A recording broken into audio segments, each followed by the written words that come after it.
ಮಾಜಿ CM Yediyurappa POCSO case ವಿಷಯವಾಗಿ ಇವತ್ತೇನಾಗುತ್ತೆ ಅನ್ನೋ ಕುತೂಹಲ ಇತ್ತು. ಯಡಿಯೂರಪ್ಪಗೆ ಬಿಗ್ ರಿಲೀಫ್ ಸಿಕ್ಕಿದೆ. ನ್ಯಾಯಮೂರ್ತಿ ನಾಗಪ್ರಸನ್ನ ಅವರ ಪೀಠದಿಂದ ಮಹತ್ವದ ಆದೇಶ ಪ್ರಕಟವಾಗಿದೆ.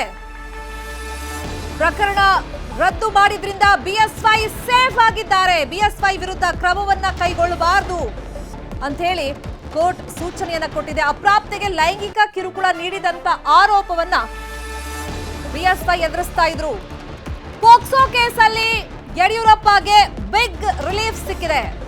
ಬಿಎಸ್ವೈ ವಿರುದ್ಧದ ಪೋಕ್ಸೋ ಕೇಸ್ ಅನ್ನ ಧಾರವಾಡದ ಹೈಕೋರ್ಟ್ ಪೀಠ, ನ್ಯಾಯಮೂರ್ತಿ ನಾಗಪ್ರಸನ್ನ ಅವರ ಪೀಠ ರದ್ದು ಮಾಡಿ ಮಹತ್ವದ ಆದೇಶವನ್ನ ಕೊಟ್ಟಿದೆ. ಈ ಮುಖಾಂತರ ಮಾಜಿ ಸಿಎಂ ಬಿಎಸ್ ಯಡಿಯೂರಪ್ಪ ಅವರಿಗೆ ಬಿಗ್ ರಿಲೀಫ್ ಸಿಕ್ಕಂತಾಗಿದೆ.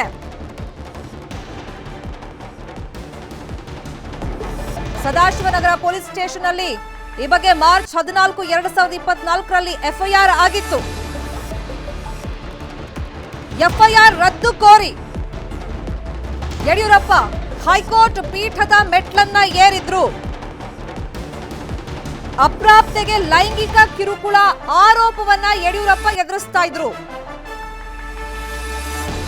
ಪೋಕ್ಸೋ ಪ್ರಕರಣವನ್ನ ರದ್ದು ಮಾಡಿ ಹೈಕೋರ್ಟ್ ಆದೇಶವನ್ನ ಕೊಡೋ ಮುಖಾಂತರ ಯಡಿಯೂರಪ್ಪನವರಿಗೆ ಬಿಗ್ ರಿಲೀಫ್ ಸಿಕ್ಕಂತಾಗಿದೆ.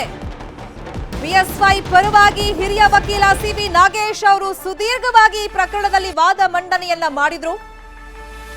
ಇನ್ನು ಪಬ್ಲಿಕ್ ಪ್ರಾಸಿಕ್ಯೂಟರ್ ಆಗಿ ಪ್ರೊಫೆಸರ್ ರವಿವರ್ಮ ಕುಮಾರ್ ಅವರು ವಾದ ಮಂಡನೆಯನ್ನ ಮಾಡಿದ್ರು.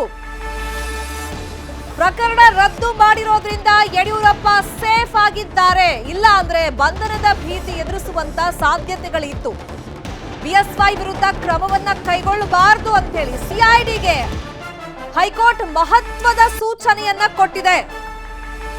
ಈ ಪ್ರಕರಣದಲ್ಲಿ ಸುಮಾರು 750 ಪುಟಗಳ ಚಾರ್ಜ್ ಶೀಟ್ ಅನ್ನ ಸಿಐಡಿ ಹಿಂದೆ ಕೋರ್ಟಿಗೆ ಸಲ್ಲಿಕೆ ಮಾಡಿತ್ತು. 74 ವ್ಯಕ್ತಿಗಳನ್ನ ಸಾಕ್ಷಿಯಾಗಿ ಪರಿಗಣಿಸಿ ಅವರಿಂದ ಹೇಳಿಕೆಗಳನ್ನ ಪಡೆಯಲಾಗಿತ್ತು.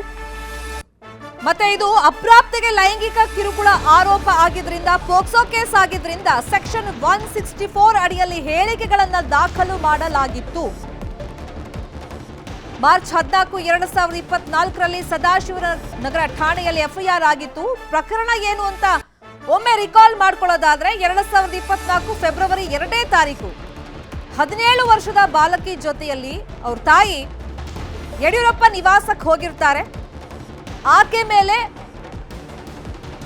ಆ ಹಿಂದೆ ಏನೆಲ್ಲ ಅತ್ಯಾಚಾರ ನಡೆದಿತ್ತು, ಎಲ್ಲಿ ಹೋದ್ರೂ ನ್ಯಾಯ ಸಿಗ್ತಿಲ್ಲ, ಅಟ್ಲೀಸ್ಟ್ ನೀವಾದ್ರೂ ನ್ಯಾಯ ಕೊಡಿಸಿ ಅಂತ ಕೇಳೋದಕ್ಕೆ, ಮನವಿ ಮಾಡೋದಕ್ಕೆ ಯಡಿಯೂರಪ್ಪ ನಿವಾಸಕ್ಕೆ ಆ ಅಪ್ರಾಪ್ತ ಬಾಲಕಿ ಹಾಗೇನೆ ತಾಯಿ ಹೋಗಿರ್ತಾರೆ.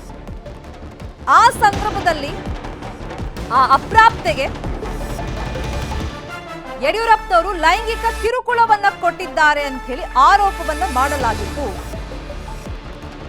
ಇನ್ನು ಈ ಕೇಸಲ್ಲಿ ಯಡಿಯೂರಪ್ಪ ಸೇರಿದಂತೆ ಅವರ ಆಪ್ತರಾಗಿರುವಂತಹ ಎಂ ರುದ್ರೇಶ್ ಹಾಗೇನೆ ಜಿ ಮರಿಸ್ವಾಮಿ ಪ್ರಕರಣದ ಸಾಕ್ಷ್ಯ ನಾಶಕ್ಕೆ ಪ್ರಯತ್ನ ಪಟ್ಟಿದ್ದಾರೆ ಅಂತ ಹೇಳಿ ಅವ್ರ ಮೇಲೂ ಆರೋಪಗಳು ಕೇಳಿ ಬಂದಿತ್ತು.